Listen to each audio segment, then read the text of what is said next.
fra i pourparlers, come siamo messi? Ah, benissimo, ho detto, c'è niente.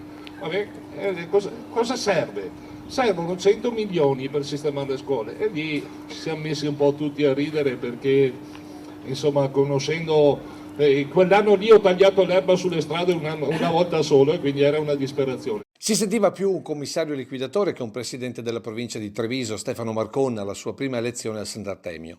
E oggi, a 8 anni di distanza, nel corso dell'ennesima inaugurazione di una struttura scolastica, ha sottolineato l'importanza di un ente che, secondo la legge del Rio, doveva essere soppresso. Abbiamo intercettato oltre 100 milioni per l'edilizia scolastica, questi 4 milioni 173, 4,25 se non ricordo male, euro, sono un tassello all'interno di questo rinnovamento del patrimonio edilizio di cui se ne sentiva il fabbisogno. Il nuovo tassello si è concretizzato con la posa della prima pietra della nuova palestra per l'alberghiero e per il liceo scientifico, ma anche per la cittadinanza.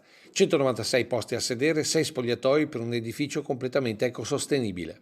A livello provinciale, come provincia di Treviso, siete tra i primi in Italia a intercettare fondi? Sì, per quel che concerne l'edilizia scolastica sì, ma anche per la capacità di calarla a terra entro i termini assegnati, e questo non è semplice e talvolta penalizzante, perché essere stati puntuali, per esempio con dei fondi che scadevano a ottobre del 2023, ci hanno visto penalizzati. Tutto questo mentre da Roma ancora nessuna novità sul progetto di controriforma delle province e il ritorno all'elezione diretta e delle competenze trasferite alla Regione. A livello governativo non arrivano segnali se non quello di attendere le elezioni europee, di affrontare il tema del riordino delle province.